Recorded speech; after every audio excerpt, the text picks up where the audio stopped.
Hello YouTube, this is Charlie426, and today we have a review of a very old HGUC kit. This is the HGUC number 13 Gundam GP01.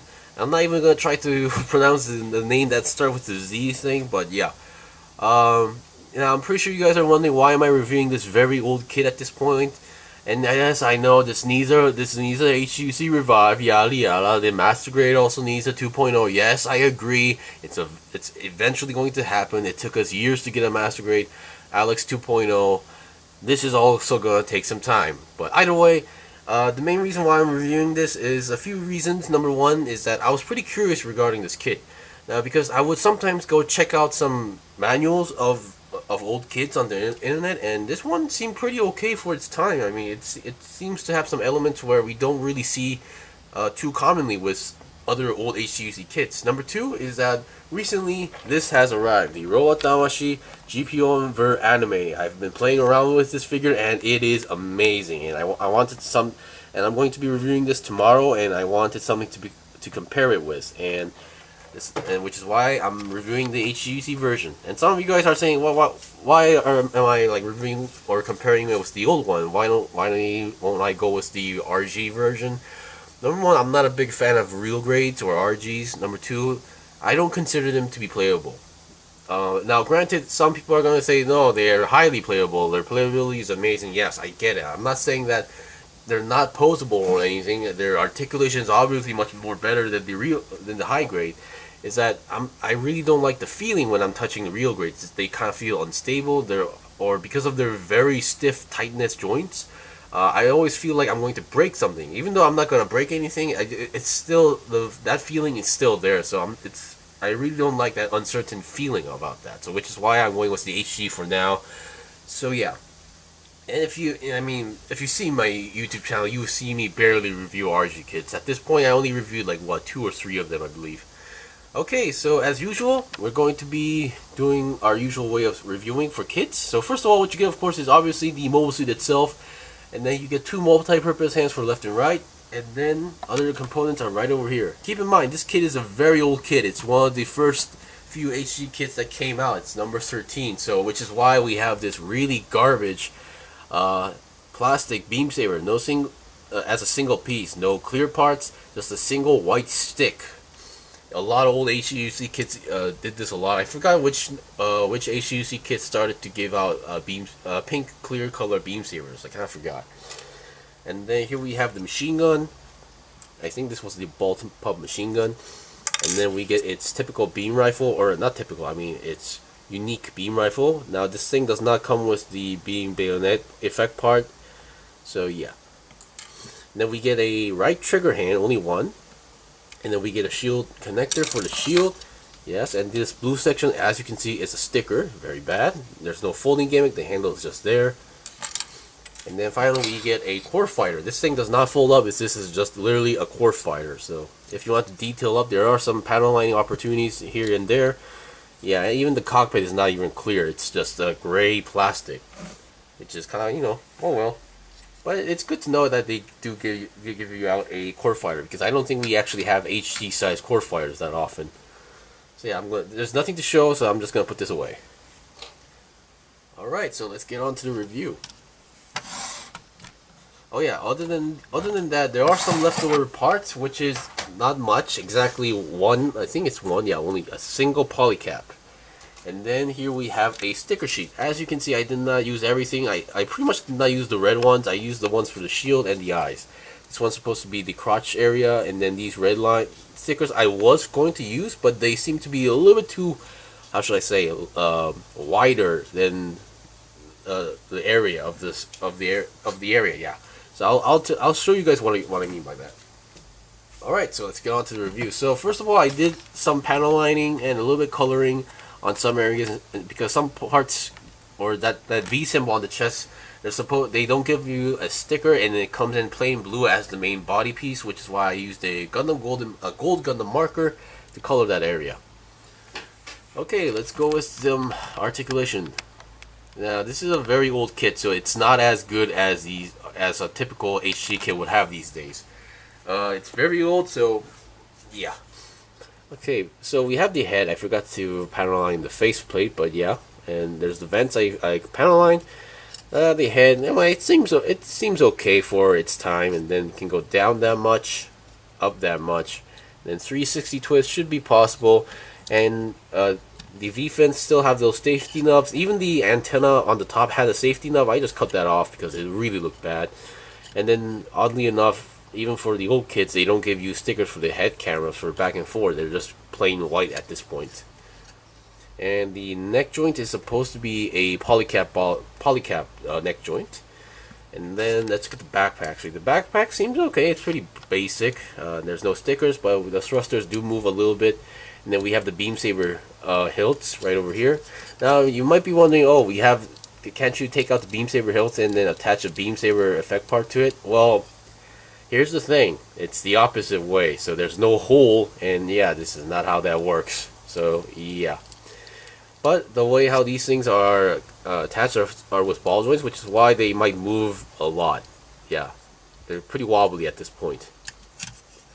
Okay, and then let's look at the shoulders. Now, being a very old kit, it still has it does have some shoulder movement, because the way how this works is that this is the peg of the entire arm, and then there is a polycap inside there, which does move a little bit backward and forward, which is why it allows a little bit, a very little bit, but still, it's better. I say this is better than the ones where there's a peg coming out from the main body. I don't like that part. When I mean peg coming out from the body, just literally a peg. There's no movement, just straight out peg. So yeah, I say this one's a little bit better than that.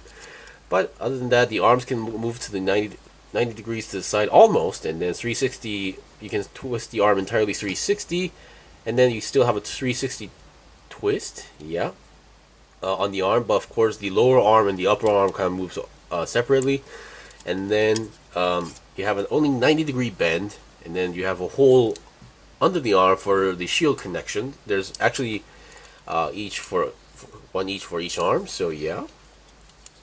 And hands are your typical ball jointed hands, so no need to worry. And yes, because of these beam sabers, you can just slide them in, and there you go. Nothing too special, and I'm gonna throw this away. Alright, so let's see. The body, as mentioned, this is a very old kit, so there's no such thing as an app crunch. No app crunch, and the body is just connected with, I forgot what it was. Yeah, it's connected with the peg over there, right over here. A large peg. So, 360 on the body, still not possible because it's still colliding with other stuff here and there. And once again, this is being an old kit. The way how this is how should I say, the skirts, you can see how this is how it looks on the top. So yeah, there's like a gap right over there. So okay, there we go. And then so for that, the front skirt, now they come as a single piece. Well, I'm not sure if you should call these front skirts because they're so small, but as a single piece, these are not the types where you can divide them. They come as a single like piece, as literally, and then in the middle there's like a peg kind of thing, just a straight out peg. So there's no like dividing area. So keep that in mind. And then side skirts do move a little bit, but that's pretty much it. Back skirts, not so much. Okay, now let's look at the legs. Legs are the old ball jointed style legs, so there's no side swivel, just connected to there. So there's only a little bit of movement like that. But thanks to the small and short front skirt armor, you can go about almost 90 degrees to the front, back not so much, and then 90-degree bend. Okay, so here's one of the parts that you're supposed to use a sticker on the crotch area. So this would usually, in typical Federation mobiles, they would have a V symbol here, but they just have that yellow line. So I just decided to color that yellow, and not yellow, I mean gold. And then, yeah, these are supposed to be stickers, these red areas, but the problem is the red stickers were larger than these small gaps here, so it's really almost impossible to apply. So, which is why I just decided to use a red Gundam marker to color them in. Now I did clean it up as much as possible because after applying there was some smudges around here and there, so which got a little bit messy, but still not impossible. Okay, feet are your typical ball jointed feet, so it still moves, but you have this ankle armor, which is actually, yeah, pretty just odd enough because that usually we will see on the back, but the front one seems to be a little bit smaller. You would think that they would have a larger one in the front, so for more protection, but oh well. But the ankle arms do move a little bit like that, so, and yeah, that's pretty much it for the feet. So as mentioned, being a ball joint, you cannot go 90 degrees to the side for the legs. Alright, so let's look at the equipment. So first of all, let's get rid of the simple ones. Let's look at the shield. The way how the shield works is, number one, sure, you can just use the handle, just slide it in there, and there you go. It still holds up pretty well, but I guess the more, the more ideal way is to use this connector. So you have this, you attach it, and then you have two choices. You can put it on the back, which some modes actually does, and there's also a polycab inside there, so no need to worry. Or what you can do is put the handle here and then attach the peg to the shield, and there you go, you have it. This is a more stronger connection, definitely. So yeah. Okay, so now we have the trigger finger. Now luckily, all you need to do is just slide the weapon in, and there you go, you have it. But problem is there's no hold and peg system going on here, so the weapon's going to be very wobbly. There's no stickers for the beam rifle as well, so yeah, very wobbly. And then I believe the same goes for the other gun as well. Actually, no, this one, yeah, I forgot. I actually got confused with a different kit actually, because some kits you can just slide the gun in, but this one you actually have to take this part apart and then reattach it. There you go. And this one actually has a more better connection actually. So even though it's still, oh boy. Although problem is, even though it does have a better connection, yeah, you can see I kind of forced the ball joint there, but yeah. So, but at least it's like latched onto the arm itself, so it's less wobbly, but not in the ideal way. So, and I'm actually wondering if you can just slide the gun in here.